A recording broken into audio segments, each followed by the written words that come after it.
உலகமெங்கும் உள்ள அனைத்து இறை மக்களுக்கும் வணக்கம். நீங்கள் புதுசாக எங்கள் வீடியோ பார்க்குறதா இருந்தால் கீழே இருக்கிற சப்ஸ்கிரைப் பட்டனை ப்ரெஸ் பண்ணிவிட்டு பக்கத்தில் இருக்கிற பெல் ஐக்கானையும் கிளிக் பண்ணிக்கோங்க. அப்போ தான் நாங்கள் புதுசாக போடுற வீடியோவோட அப்டேட் உங்களுக்கு கிடைக்கும். வாங்க இப்போ வீடியோக்குள்ளே போகலாம்.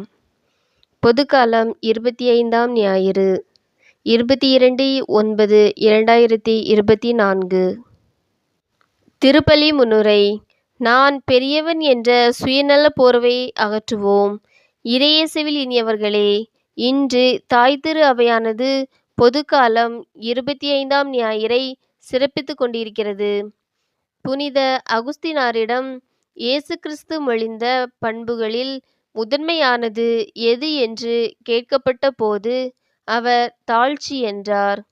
குடும்ப வாழ்விலும் பணியிடங்களிலும் யார் பெரியவர், யார் முடிவெடுப்பது என்ற போட்டியினால் பல வேளைகளில் நாம் நிம்மதியை இழக்கிறோம். அதனால் போட்டி, பொறாமை, வன்முறைகள் தோன்றுகிறது. உங்களுள் முதல்வராய் இருக்க விரும்புகிறவர் அனைவருக்கும் பணியாளராய் இருக்கட்டும் என்கிறார் இயேசு. தலைமை பொறுப்பில் இருப்பவர்களுக்கு மன தூய்மையும் தாழ்ச்சியும் வேண்டும். ஏழைகள் ஏற்றம் காணும் செய்த இயேசு நாம் பிறர் அன்பும் பகிர்வும் கொண்டு வாழ பணிக்கின்றார். தாழ்ச்சியுடன் நீதியின்பால் பசிதாகம் கொண்டு நம் வாழ்வை வளப்படுத்துவோம். இறையாசீர் பெறுவோம். முதல் வாசகம். சாலமோனின் ஞானம் நூலிலிருந்து வாசகம். அதிகாரம் 2, இறைவார்த்தைகள் 12 மேலும் 17 முதல் 20 முடிய. முதல் வாசக முன்னுரை. சாலமோனின் ஞான நூல் நீதிமான்கள் துன்பத்திற்கு உள்ளாக்கப்படுகிறார்கள் என்பதை கூறுகிறது. நம் தீச்செயல்களுக்காகவும் திருச்சட்டத்திற்கு எதிராக செய்யும் பாவங்களுக்காகவும் நற்பயிற்சி பெறாத குற்றங்களுக்காகவும் நீதிமான் நம்மை கண்டிக்கின்றார் என்று கூறும் தீயவர்கள் நீதிமான்களை துன்புறுத்தியும் வசைபாடியும் அவர்களது பொறுமையை சோதிப்போம் என்றார்கள்.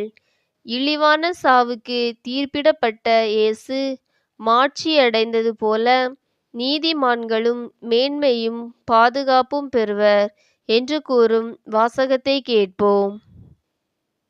இரண்டாம் வாசகம்.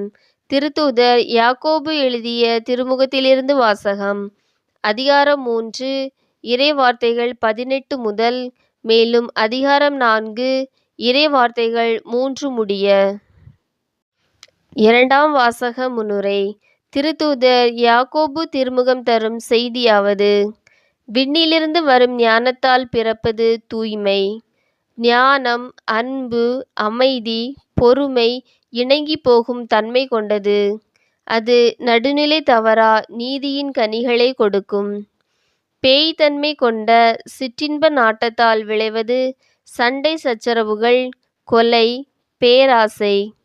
தீய எண்ணத்தோடு கேட்கும் மன்றாட்டுகளுக்கு கடவுள் செவிசாய்ப்பதில்லை என்று கூறும் வாசகத்தை கேட்போம். விசுவாசிகள் மன்றாட்டு.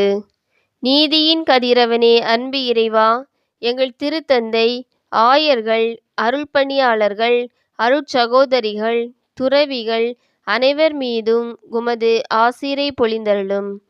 அவர்கள் இறையாட்சி பணியில் நல் சான்றாளர்களாய் விளங்கிட வேண்டுமென்றும் உடல் உள்ள ஆன்ம நலம் தந்து காத்திட வேண்டுமென்றும் இறை அழைத்தல் பெருகிட வேண்டுமென்றும் உம்மை மன்றாடுகிறோம்.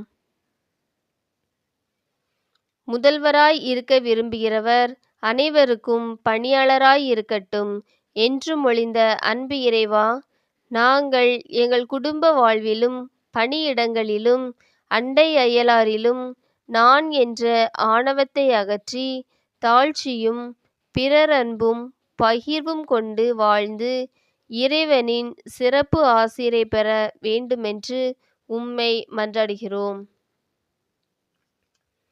குடும்பங்களின் வழிகாட்டியாம் அன்பு இறைவா, எங்கள் குடும்ப உறுப்பினர்கள் ஒவ்வொருவரையும் உமது ஆசீரால் நிரப்பி அருளும். பெற்றோர்கள் குழந்தைகளுக்கு நல்வழிகாட்டிகளாகவும் அன்பை கொடுப்பவர்களாக விளங்க வேண்டுமென்றும், குழந்தைகளின் பெற்றோரின் நல் வழிகாட்டுதலை பெற்று நேர்மையும் தூய்மையும் கொண்டு வாழ்வில் வெற்றி பெற வேண்டுமென்றும் உம்மை மன்றாடுகிறோம். உலகம் அன்பும் அமைதியும் பெற விரும்பும் அன்பு இறைவா, உலகில் வாழும் அனைத்து மக்களையும் மக்கள் தலைவர்களையும் உமது ஆசிரால் நிரப்பியருளும். மக்கள் தலைவர்கள் தாழ்ச்சியும் நேர்மையும் கொண்டு மக்கள் பணி செய்ய வேண்டுமென்றும், அனைவருக்கும் நல்ல உடல் நலத்தை தந்திட வேண்டுமென்றும் உம்மை மன்றாடுகிறோம். வாழ்வளித்து காப்பவரே அன்பு இறைவா, எம் பங்கு மக்கள் அனைவரையும் ஆசீர்வதித்து கொடிய நோய்கள் தாக்காது நல்ல உடல் நலத்தை தந்திட வேண்டுமென்றும், அன்பில் ஒன்றுபட்டு வாழ வேண்டுமென்றும், அருள் நலமும் பொருள் நலமும் தந்து காத்திட வேண்டுமென்றும் உம்மை மன்றாடுகிறோம். ஆமேன். உங்களுக்கு எங்கள் வீடியோ பிடிச்சிருந்துன்னா லைக் பண்ணுங்க, கமெண்ட்ஸ் பண்ணுங்க, உறவினர்களுக்கும் நண்பர்களுக்கும் ஷேர் பண்ணுங்க. நன்றி.